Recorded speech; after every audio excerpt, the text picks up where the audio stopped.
OMO purchase. So you're not buying and you know infusing more liquidity, but you are doing ek haath se de ek haath se le. So it's like a barter. That's what we call Operation Twist. That could be one very solid proposal if that comes about. We've seen that in the last year, and that clearly helps twofold. One, liquidity neutral because you're buying and selling. Second, most importantly, it allows you to anchor the long-term expectation on rates. So I think that's going to be a very strong statement, if at all, that comes in from the Reserve Bank of India. And I don't know if it's a budget item, but sometime between now and maybe next few months, some indication on if and how, when will India bonds be actually part of the global index. Right now, as we speak, India is not part of it. China is there, there's Korea, there's Malaysia, but we are not there. So what is the roadmap towards that? I do understand it's not a policy item, but maybe some references to that, or maybe subsequent to the policy. I don't know when that will happen, but these are going to be the shopping list, I would say, the wish list as we go into the policies. It's always better to be keeping your list handy. We don't know whether you'll end up shopping everything or getting everything, but yeah, if it's Santa Claus, you keep your wish ready, and also if it's Mr. Shakti Kanta Das, also you keep your list ready. So I think that's going to be a generic expectation from a market standpoint. The last bit is, of course, in the light of this E on the economy and this M, which is the state of the market, how do you plan your I, which is your investments? And I think that's going to be very, very important for all of you here. As I said, whether you are already a practicing financial professional or you are a student who is going to make it into your career maybe in the next year or a couple of years, I think it's very, very important. Cliche, it sounds very cliche, but tell me, in this entire pandemic phase, turmeric milk made a solid comeback. You had massive big brands marketing their own turmeric milk, but my grandmom or your grandmom never really had to advertise it because these are age-old recipes, and we all know that if you have a small throat irritation or you have a little bit of a cough, I think turmeric is a very, very good antiseptic. It really works wonders to your throat. So I think what I'm trying to tell you through this is that the age-old, recipe of asset allocation clearly comes handy. And when I say asset allocation, I'm talking about financial asset classes, which is predominantly equity and fixed income. Please have tail end allocation to gold. And I keep telling this to every age group, gender agnostic, whether it's a woman, whether it's a male, doesn't matter. Have a tail end allocation to gold, because gold becomes your last person standing when the entire world is seemingly coming to an end. There was a poll done, I don't remember which institute, but the top key risks that, as investors or as observers that you see, while climate change definitely was one of the risks, geopolitical risk was equally important. Economic risk was subservient to the geopolitical risk. And this was a sample survey of 6,000 participants. What I'm trying to highlight is, I'm not trying to endorse that view, but I think in cases like these, I think gold comes in pretty handy. It's very incidental that gold ends up making returns for you. So treat it like a term insurance. So take term cover. We all know that the term cover expires worthless, but the cost of owning it is very insignificant because it's not an investment, it's a risk cover. So treat gold as a risk cover. And of course, the e-gold or the digital gold is the best form of ownership. Whether you like ETFs for liquidity, whether you like sovereign gold bonds, we all like getting something extra, right? So gold sovereign bonds give you an extra 2.5% over and above the returns of gold. So go for it, depending on what your poison is. You like it strong, you like it diluted, just go for it. It's absolutely fine. And I keep getting questions on cryptos on and off. What should we do? I don't own cryptos. I don't claim to understand cryptos. And I always tell this to people that I am 40 plus. If you want to understand cryptos, go to a 20 minus. I think he or she will be able to better give you a thought process as to why they buy that particular asset class. But for people like us, as finance market professionals, We do track this asset class. It is an emerging asset class, but please be aware of the risks. It is not a one-way game. It's very easy to get carried away in markets like these, but we have seen, absolute whipsawing movements happening on every asset class, and especially if you've seen parabolic rise in asset classes like these, it is quite pertinent to see some bit of disappointment. So do your research, do your homework, and be very sure that yes, this money could potentially be there to lose.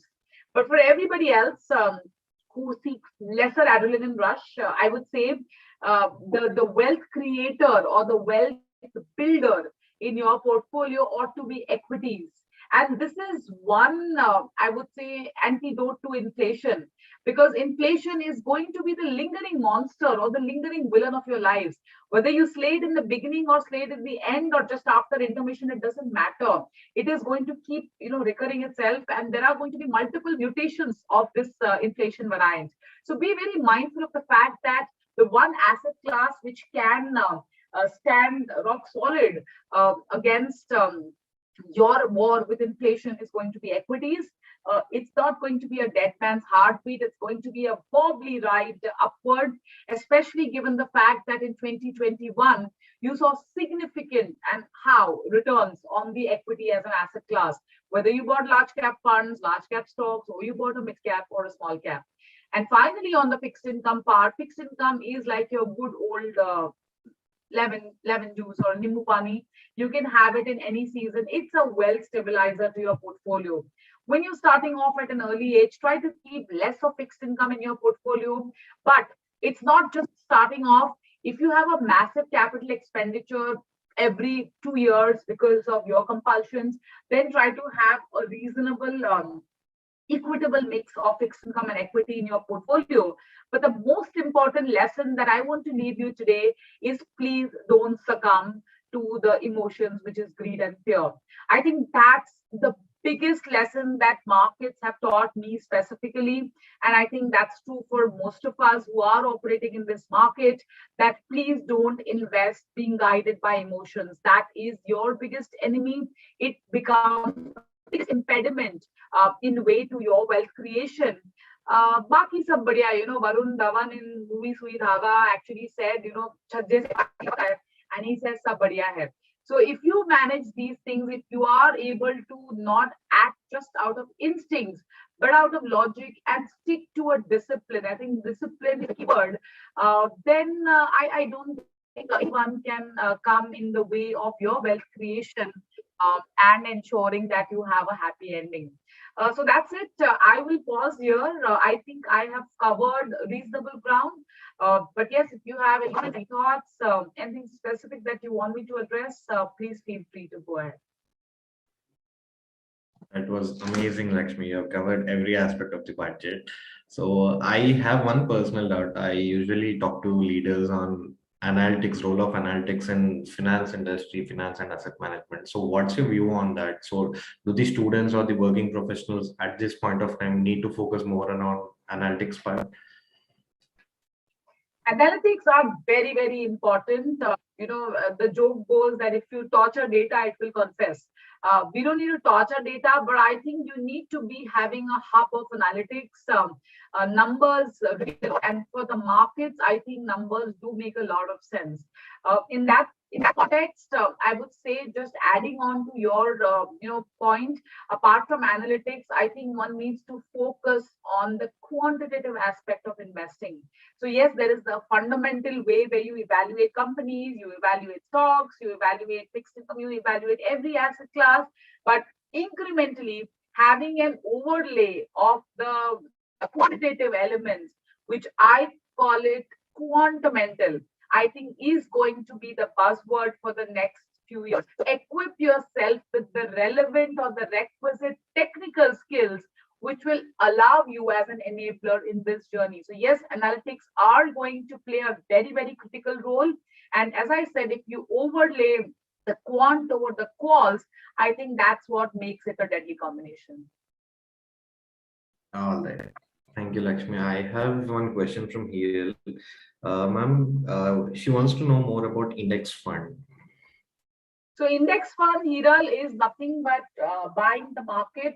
So if you are saying that I don't have faith in portfolio managers in their ability to generate something more than what the index or what the market is giving me, then you are better off buying the index, which basically does nothing but passive investing. So for example, as a case in point, Nifty has 50 stocks.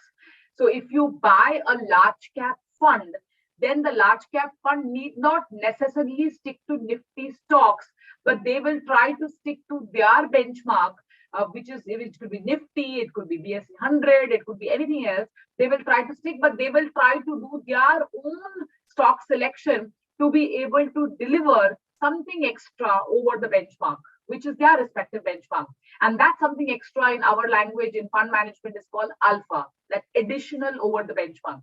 When you buy the index, what you are doing is that you're not taking a view, you're just taking a view on the markets, and there is no scope for anything extra because what you're getting is market. Is index fund safe or risky? It's as safe or as risky as what the market is. It's like you asking me, is Rasgulla good for me? Well, I would say that I'm not a diabetic and I love Rasgulla, so it's absolutely fantastic for me. But for my mom, who is diabetic and who is on medication, Rasgulla is not so great for her.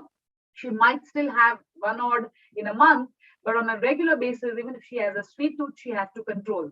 So, likewise, equity market investing is obviously not without risk, but please bear in mind that when you are investing in equities, whether it's index funds or in any other mutual fund scheme, please ensure that you have longevity of horizon so that the ups and downs of the market don't really impact your temperament. In India, specifically, we have seen fund managers do have, or actively managed funds do have a scope to create that additional return or the alpha over the benchmark. And therefore, at the current juncture, what we do is that we tell investors that try to use index funds as a complementing strategy to your large cap, mid cap portfolios. Don't use it as a substitution strategy because in India, there is a bottom up stock pickers market even right now. And if done well, it potentially could outperform the benchmark. So we have another question from Mr. Bosley. He's asking, considering the rate is going to increase, which debit funds needs to be considered and the reason behind it? So the debt funds are in this kind of a market is largely what we are telling investors, given that rates are likely to be on the path not try to be positioned around low to moderate duration funds, which means around the 1 to 2 year bucket or 3.5 year bucket. That's one goalpost which you can track. Second, what we tell investors is try to be focused around what your investment tenor is. For example, if you tell me that I have a horizon of just 1 month, then irrespective of what my view on rates is, please try to be positioned only in the liquid category funds. Likewise, if you say that, oh, you know what, this money is for 1,000 days, then you can position yourself around short-term funds, medium-term funds, bond funds, which have durations anywhere in the band of 1 to 3 years or 4 years, because you have that much time for that money to work in your favor. And also in this kind of a market context, floating rate funds also fit the bill. Now, what are these floating rate funds? It's like you taking a floating rate loan. You taking a floating rate loan when interest rates are coming down is good for you. But you investing in floating rate funds when interest rates are going up, you get a chance to participate in market linked rates. So I think these are some of the that you can probably tick mark for yourself. And one word to all of you out here, there is Google for everything, okay? There is Google for hair loss, there is Google for weight loss, weight gain, everything. But when it comes to investment planning, there is DIY kit, no doubt about it. But please dig into the services of an advisor or a distributor because you may not really have the time because you are a professional, you are a student, you are any other non-finance market, but you're doing so much on your professional front. It's very difficult for you to take time out to allocate for your personal investment. It's just so taking the inputs and the services of a guide. When you start driving, you know the route. You still put Google, right? that Google is for your psychological comfort to say and to let you know that you are on the right track, and you know that in this designated time you will reach. So try use these services, and we have a very good bunch of distributors and advisors in our country who are doing a very noble task of financial inclusion. So I think that's something which you must dig into their expertise.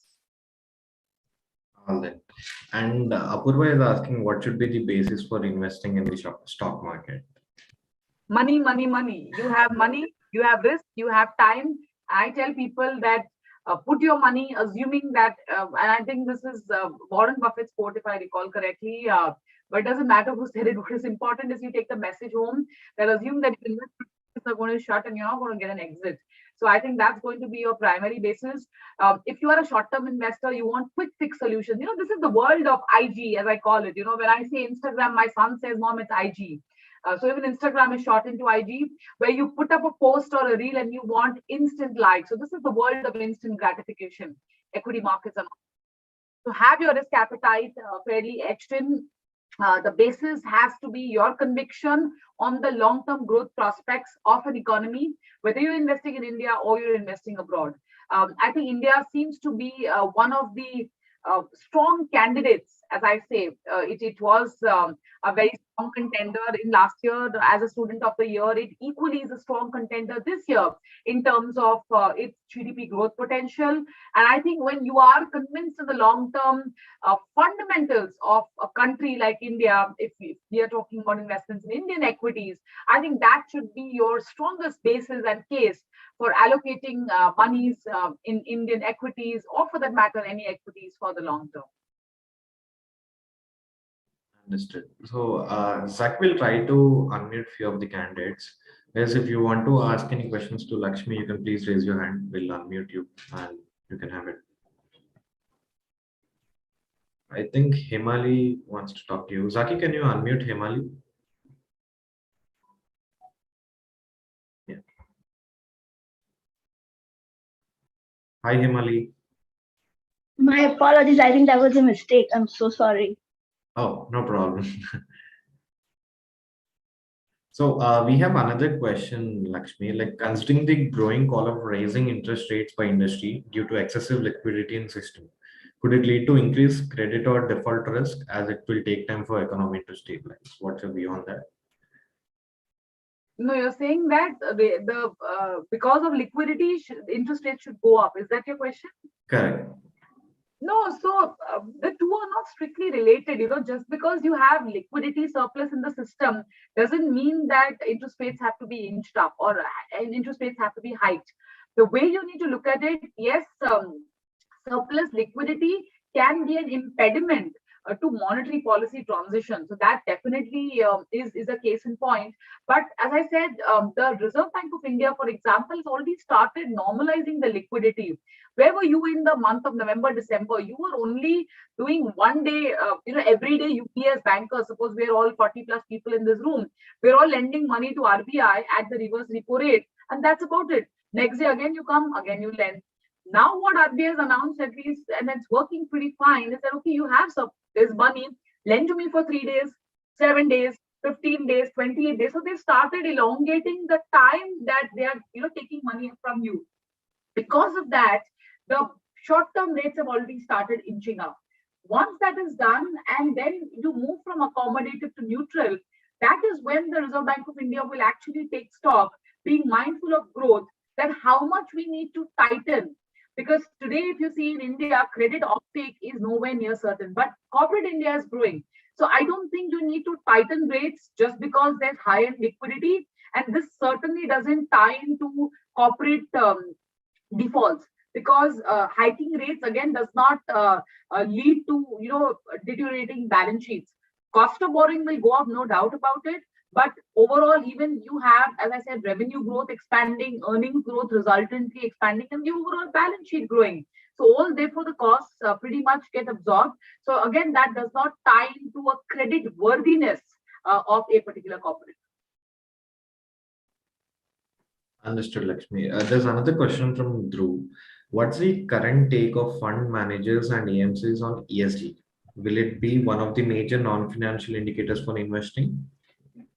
Uh, so ESG definitely has started gaining momentum in India, and then I'm not saying that it is going to be the core of or the bedrock of investment, but certainly in terms of awareness, in terms of where we stand as of today, I think that's making a very strong comeback. You are seeing ESG funds being launched in India. You are seeing that offshore funds which are being managed by Indian firms incrementally have to imbibe the principles of ESG investing. So all of that. So I think the participation of stakeholders in India is rising. There is no elimination at the current juncture, but the key in ESG is involvement, being involved with the management, asking them questions. Be for example, Kotak AMC was one of the first signatories to UNPRI, which is United Nations Principles for Responsible Investing, both onshore and offshore, and also equities and fixed income. So I think maybe if I would have had this conversation with you 2 years back, we were nowhere. We didn't even have an ESG fund. So we have an ESG fund, but yes, it is going to be one of the critical roles or critical, I would say, a question checklist when you actually have questions for the management. So these days, when we do our meetings, the checklist is also on ESG as to what the investee company is doing on the ESG front. So yes, it will be a critical indicator.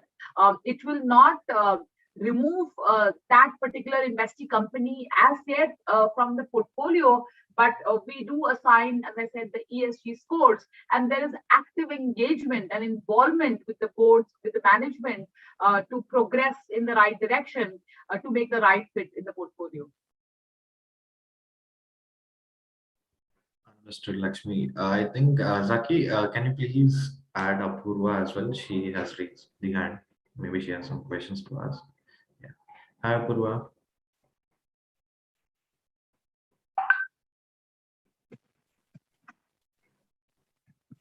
Hello, Apurva.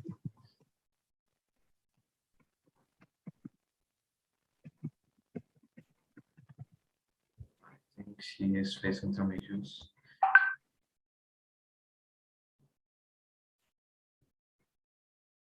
Yeah. There's one career-related question. Since majority of the candidates in the group are pursuing CPA, is there any possibility of making a career transition into fixed income research? Yeah, why not? As I said, the more the merrier. When you are going into this, big wide world of financial services, just equip yourself with whatever you can, because I would say that the learning stage or space is very critical. So finish off whatever you want, and learning is of course very ongoing. And make a shift into into fixed income within financial services. I don't think that's going to be a showstopper. Oh, that's actually. Any more questions, guys? Because we are just left with a couple of minutes.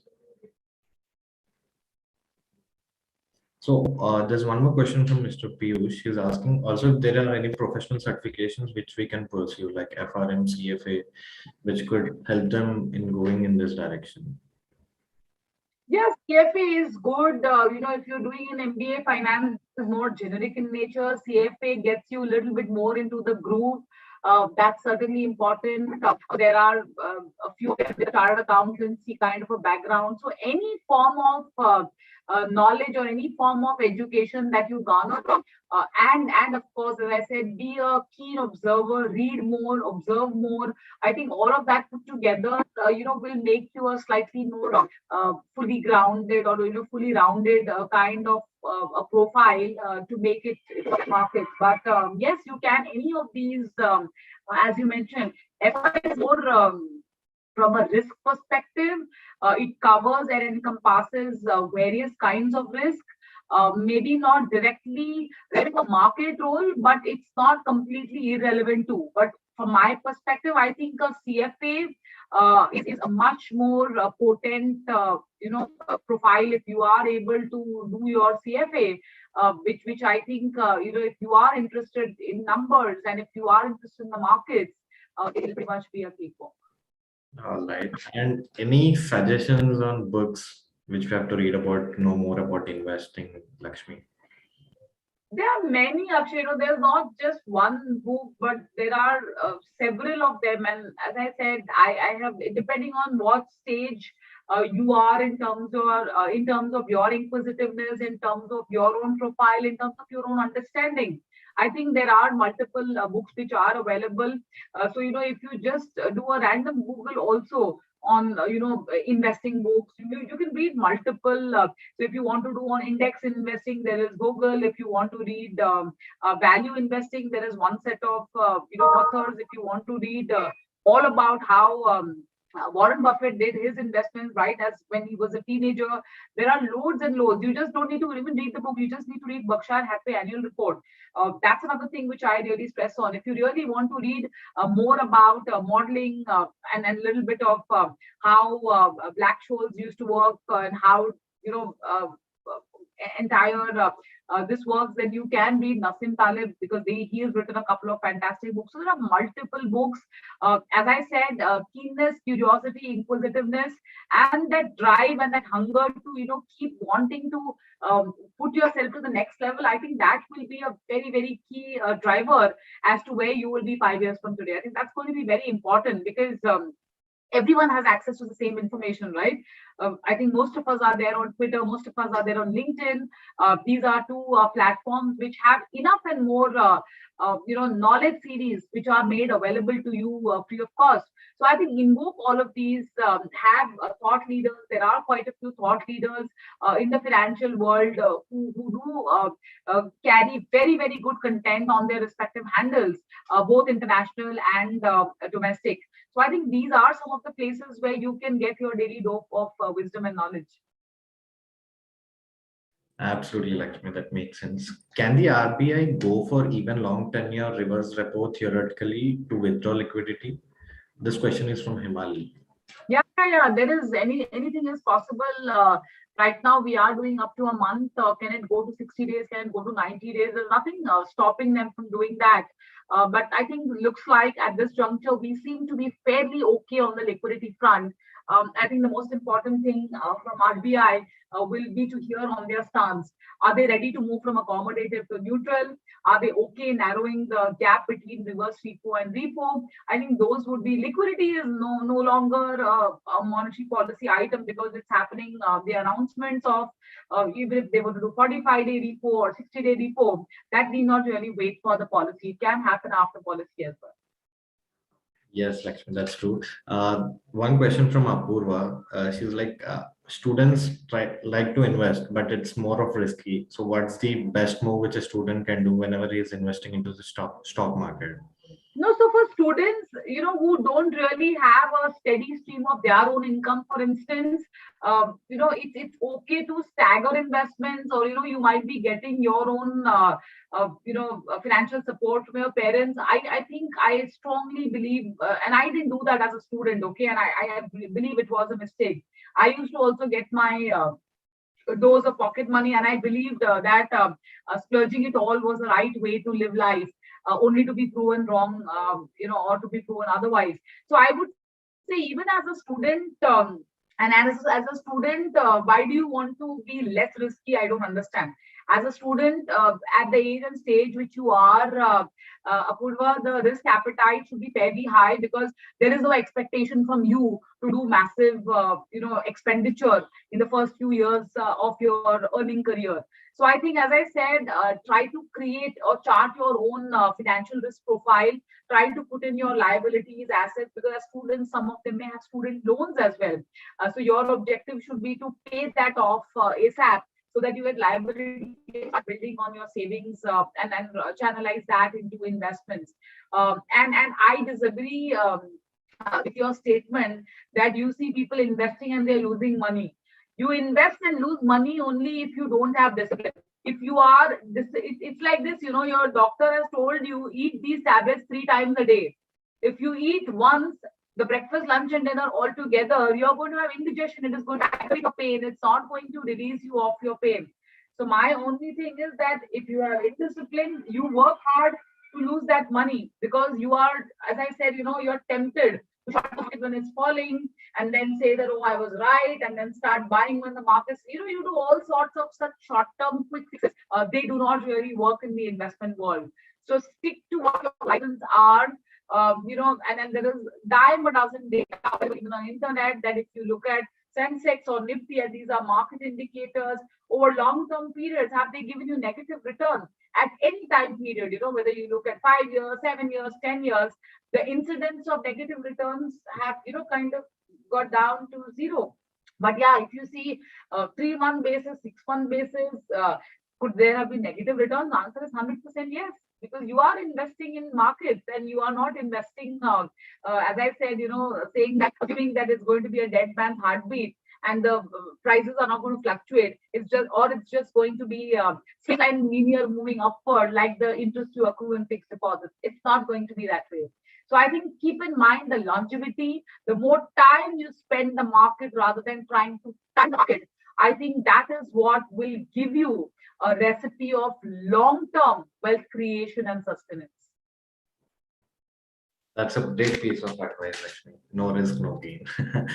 Yeah. So there's one question wherein the student was asking you the name of the report which they need to study to know more about investment summary. I didn't get you. What is that? The report which you were referring to, one of the reports wherein they can go and refer it to understand more about from Wall Street, I believe. No, I didn't mention any report. I said you have a lot of research and information available on social media. You can go through all of that. And as I said, investments, what's a Berkshire? Okay, I was talking about read.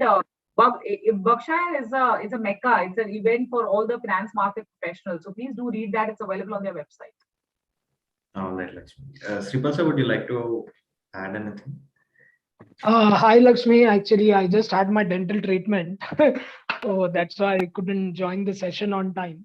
So first of all, thank you so much for coming in and giving this valuable insights. And I think all the students are really happy. And like always, my questions are always there now. So I'm just starting off. The first question is stock market, right? Do you think is it a bull or is it a bear? It is no bull, it is no bear. It is depending on which side are you looking at. My only answer to that, Shripal, is that markets are very, very pragmatic. It is neither. Sometimes it just there is a tendency to get carried away. But taking cue from what the budget has laid forward, as a 25-year, I would say, roadmap or a blueprint, it's very evident that India seems to be one of the more formidable economies in the world, not just in Asia, which has the propensity to grow and sustain a growth rate and ensure that there is wealth creation. So have faith in the fundamentals.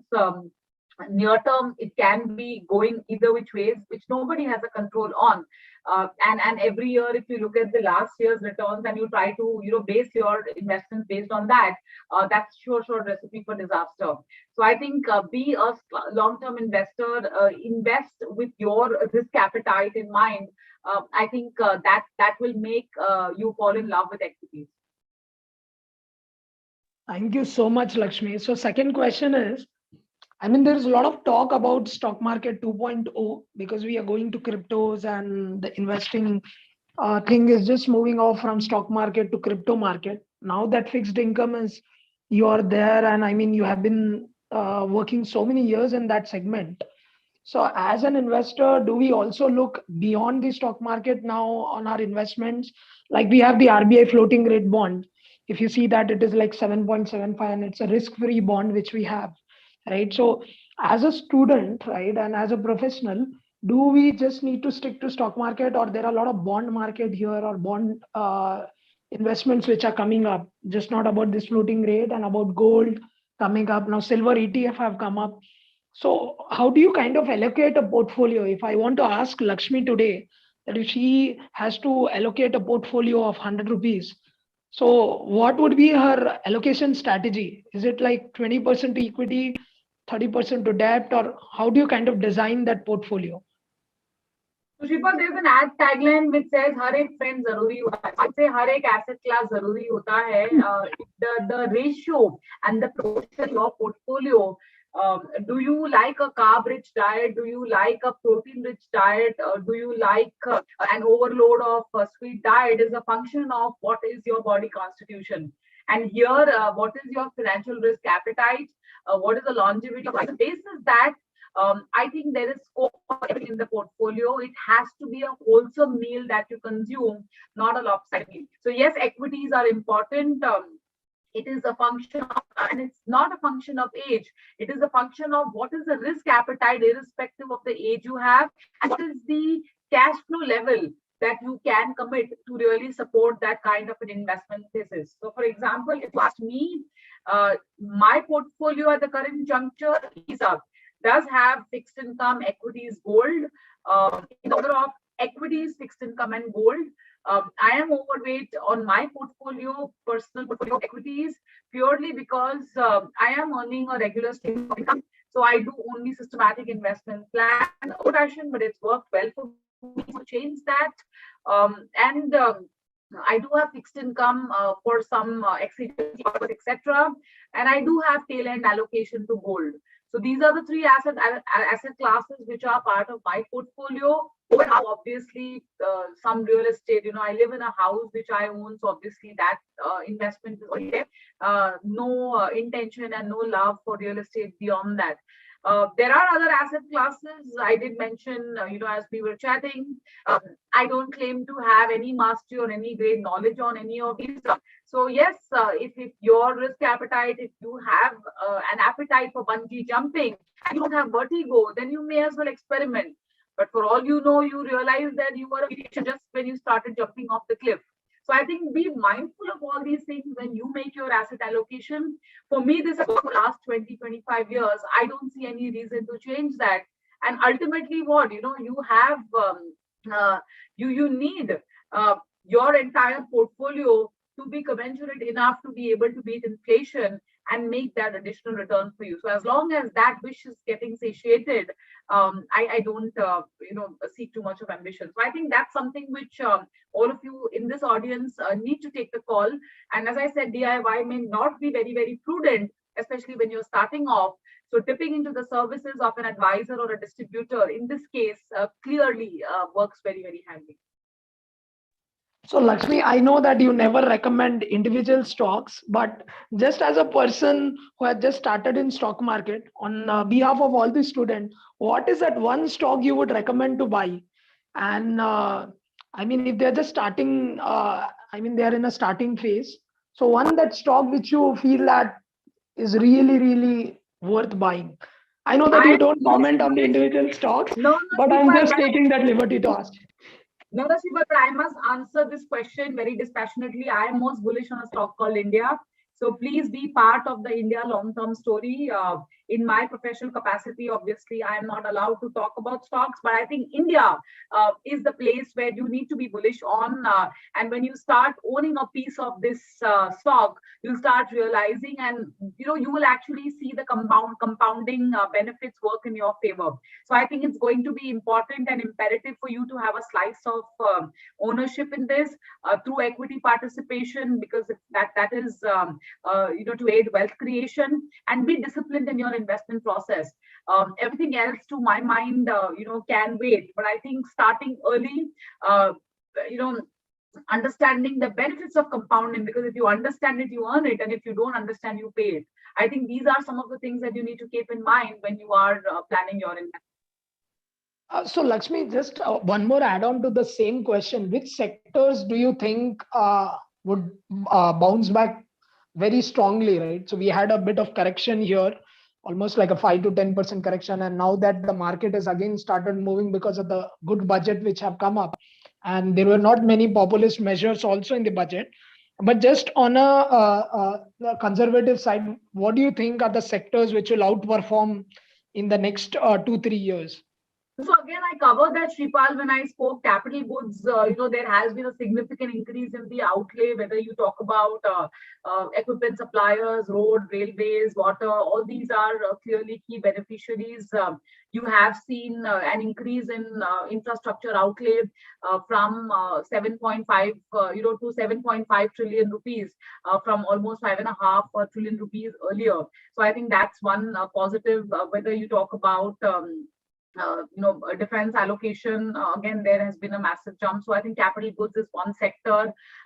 Then cement, building material, again, that's another sector where allocation to NHAI, for example, has seen some increase. So that's again a positive segment. Infrastructure as a theme is something which we are comfortable and positive on, because the capital expenditure in this budget is up 35%.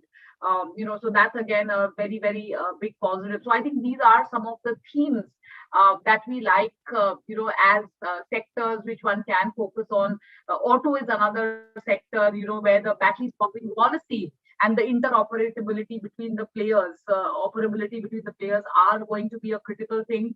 Of course, the devil lies in the details. We have to look at the details, but I think these are some of the places where the view continues to remain, fairly positive, both from a thematic or from a sectoral outlook. So Lakshmi, one last question, which I would take. I don't want to take much of your time. We know I you have are- another meeting, so I have to rush now. They're Sure. waiting for- So only one last question is the sector of telecom, right? There's a lot of buzz about Vodafone coming up, and there's a bailout which is coming up around the corner. Just your views on the telecom sector. I mean, is it a good sector to be invested in currently? How do you see, because 5G coming up and Reliance having their own infrastructure here, right? Rather than Bhartiya having been outsourcing all those stuff. So I'm not talking about the stocks, individual stock perspective, but overall sector. How do you see telecom going up in the future? So, our budget had nothing positive or negative per se for telecom. So, as such, the sector view remains pretty neutral.